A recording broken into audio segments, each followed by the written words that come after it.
Welcome back to the Penn State Wrestling Show. I'm Thomas Frank Carr. That's Greg Pickle here on the Blue White Illustrated YouTube channel. Took a couple of weeks off.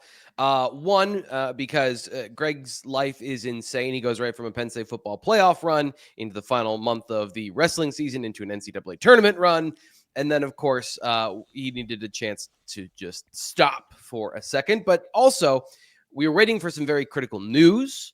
But we want to give you the show here. We don't have that as of yet, which is going to be part of the conversation here on the show today. But Greg, how are you doing? Last couple of weeks, we've been off from this show, but of course, you've been following wrestling over at BlueWhiteIllustrated.com. What's new for you? What's new with Penn State wrestling? Yeah, it's kind of funny because the way you set up the start of the show here made me realize that there's just no off season for any sport anymore. College football rolled right from the playoff to, everyone's trying to follow that NFL calendar where it never stops. Wrestling, of course, with the freestyle scene following the folk style scene has always been active. The transfer portal this year was the big difference. Just a lot of action across the country with some Penn State guys moving on, some one guy, Rocco Welsh, coming to Penn State. He's now enrolled at the school, by the way, so that's all buttoned up. Not that we were expecting anything else, but it is official now on paper or electronic database, however you want to look at it. So not any new news on the transfer portal front for Penn State since we last talked, but a lot of results coming in and a big tournament on deck for a lot of past, present, and future Penn State wrestlers who are getting ready to head west this weekend. So let's talk about a bunch of things that we got coming up on the show today, including the Pan Am recap. Luke Lilledahl out there performing. So what did you see? And tell fans maybe they missed it or they want to know more about it. What happened there with Lilledahl? Yeah, so 2025 Pan Am Games, those were over. It was a qualifier basically for the actual Pan Am Games, which are later this year. Team USA had to go and qualify its weight classes for that tournament. It was able to do so. Luke Lilledahl, Connor Mirasola, and Levi Haynes all won gold medals. As you might expect, it's sort of the best way to explain this is like it's a regional pod qualifier. Penn State wrestlers and Team USA wrestlers have often done very well at that event. It was no different this time around. Luke Lilledahl beat his first few opponents 31-0 before earning a medical default victory in the final. He's, of course, competing at 57 kilograms. Connor Mirasola was up at 92, which is about the same weight he's expected to wrestle at Penn State, right around that 197 mark. He was in a four-man bracket and won twice by technical fall, 10-0 to cruise to a title there. And then Levi Haynes was 4-0. He had 2 pins and 2 tech falls at 79 kilograms. So, going into the weekend, I don't want to say you could have written in pen that all three of those guys were going to win the way they did, but I mean, if there's something between a pen and the pencil that's about as permanent as a pen, you could have written it in that because these guys went in. How about those dry erasers? Favorites. Those dry erase boards that don't actually fully erase. That's good. That's a perfect comparison for this. Yeah. So they'll be on to that here in a bit. And for Penn State, of course, the freestyle season, that was just the first stop on what is, I don't want to say a very long road, but an active one for sure over the next few months, starting this weekend. Yeah, so there's a lot of these tournaments we're going to be running through here in a second. U20 tournaments, U17 action, but the U.S. Open preview. So that's the next one up on the list. What do we got going on for that? And give people the details on the who, what, when, where, why. Yeah, exactly. So the U.S. Open is another, essentially a qualifier event. This one's for Team USA, though. So this is qualifying everything from the U17 ranks, which is where new Penn State commit Jaden James is going to compete this weekend, to the U20 team, which there's a number of current and even future Penn State wrestlers competing in that. And as you can imagine, U17 is 17 and under, U20 is 20 and under, and then you have the senior level, which is, of course, the team that competes at the Olympic level. So Penn State will be on hand for the men's freestyle competition. That is Friday, Saturday, and Sunday in Las Vegas. We are going to try and have complete coverage of that, the NFL draft, and the blue-white game on Saturday. I don't know how it's all going to work out, but we will try our best to do it. The good news is the time differences actually will mean that all of the football stuff should be about over by the time the main wrestling stuff starts later in the evening. So if you see, if you pass a vehicle with a guy sitting in the front seat with his laptop out, sometime around 8 o'clock on 322 on Saturday night, it's probably me watching wrestling. So make sure to wave and beep at us. But yeah, T. Frank, there's about 20 Penn State connections going to the U.S. Open, and that's as of Monday at 11 a.m. So the deadline to register was midnight. So as April 20 turned into April 21. But a lot of times there'll be some guys that pop up. Like, for a good example of why I bring this up is currently, as we sit here and record this, Levi Haynes is not listed on the entry sheet, which surprises me. I'm not really sure why he would not be at this event, but at this very second in time, he's not. So what I will say is, as we get into this conversation, you might find yourself thinking, well, what about this guy? What about that guy? We're working off the entry sheet we have as we record this, so check us out at BlueWhiteIllustrated.com for the latest. Or later in the week, like once they finalize everything, they put the seeds together, which should be either late Wednesday or early Thursday. We'll have a complete coverage, or a complete preview, rather, at that point in time. So of the names of the situation that we have in front of us, do you have any early opinions, any early observations about the field? Yeah, so they're mostly going to come with the senior level because the U20 stuff is still factoring in. Like I said, we know a number of the Penn State guys who are going to be there, but in terms of being able to see the fields and things like that, not as easy to do at this moment in time. But the senior level one's a little bit more straightforward. So you have Luke Lilledahl, who, as we mentioned, Pan Am champ. And like T. Frank, I think I brought it up a couple weeks ago, but he was not off the mat finishing his NCAA tournament. And he was like, yep, on the freestyle. Like, there was very little time needed to get ready for that transition, which tells you everything you need to know about Luke Lilledahl. Extreme competitor, is always ready to keep in perspective what he had just accomplished because he knows that there's something right around the corner to prepare for. So he's one of the favorites, if not the favorite, at 57 kilograms, 125.6 pounds. Mitchell Mesenbrink is in at 74 kilograms, 163.1 pounds. So he is a favorite in that age group bracket. And then newcomer Rocco Welsh, we're going to see him on the mat for the first time. He's still working out with KD training, which, again, not a huge surprise. But, you know, if you go look at sometimes people go look at these entry lists and they just type in Nittany Lion Wrestling Club or NLWC, and that's not going to catch all of the Penn State guys because some of them, like Rocco Welsh, are still with the training center that they've been with since high school. So he is in this tournament, though, point being at 86 kilograms, 189.5 pounds. Marcus Blaze is also in the senior level tournament, despite not yet making it to the college mat for the first time as a class of 2025 signee.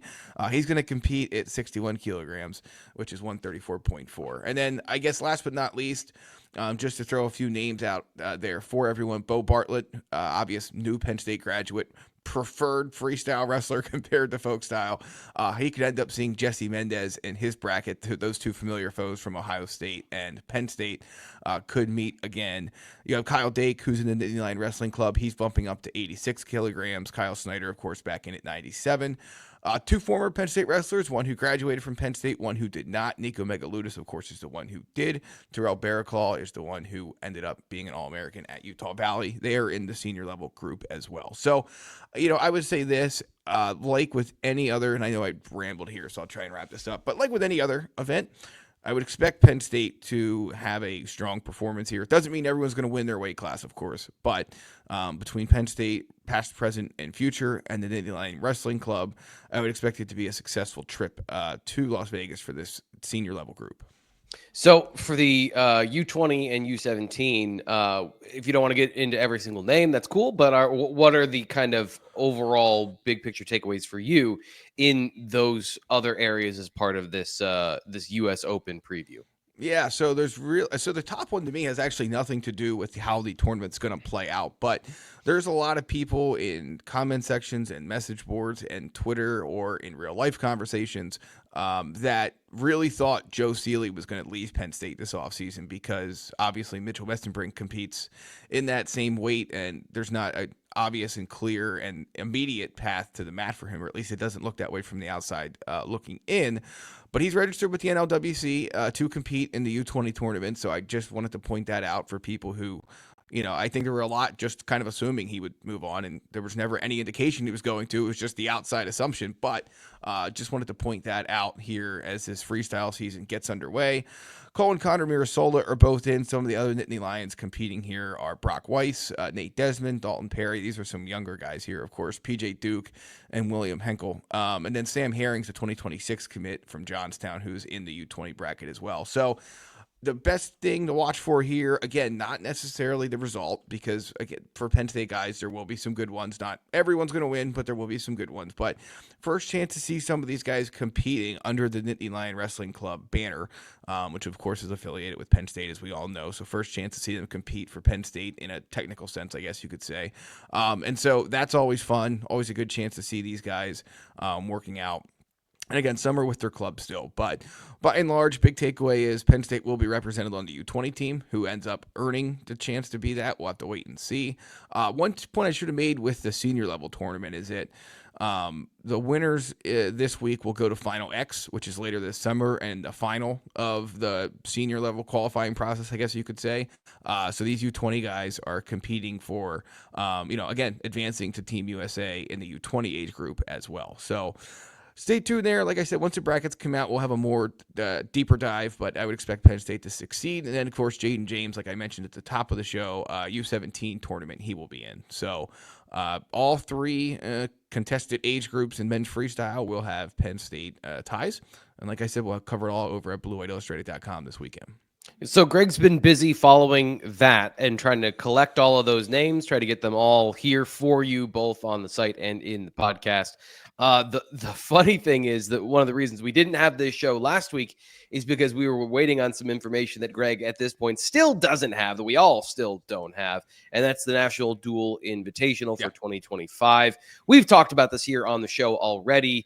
So what, just lay it all out for us. Just a quick recap for anybody maybe who's tuning in for the first time. And what do we know as of today, after 10 days or so of us trying to tease out this information? Yeah, so Penn State was one of the 12 teams that earned an invitation to automatically qualify for the 2025 National Duals Invitational. It's being hosted by Ohio State. It is a dual meet tournament, as you can probably gather from the name of the event. They announced the $1 million purse earlier this year. $200,000 of it goes to the winning team. We don't know broadcast info yet, but it is set for November. But if you go back and listen to the January shows when this idea was first presented, we told you it was very unlikely that Penn State was going to attend. Cale Sanderson just doesn't seem to want to, for lack of a better way of putting it. So the teams that had an automatic invite had until early to mid last week to make a decision on whether or not they were going to attend. Penn State nor the National Duals Invitational will comment on whether that invitation has been accepted or not.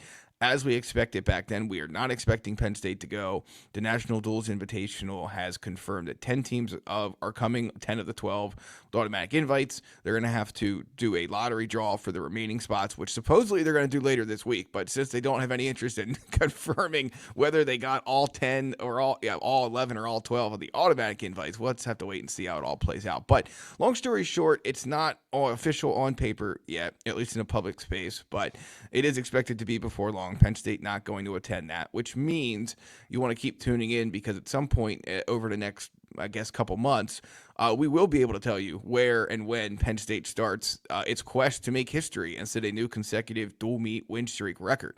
If it was going to the National Duals Invitational, it would have had the chance to start down that path in Tulsa. But with us not expecting them to go, that quest will start somewhere else in a non-conference setting later this year. All right. So the last thing we're going to talk about here today on the show, by the way, if you would be so kind, please subscribe here to the Blue White Illustrated YouTube channel. Like this video, always helps us to grow the show. And I know that in the off season, the intermittency of the show, just because we want to bring you the best, most informative show possible, not just be flooding you with speculation talk about Penn State wrestling.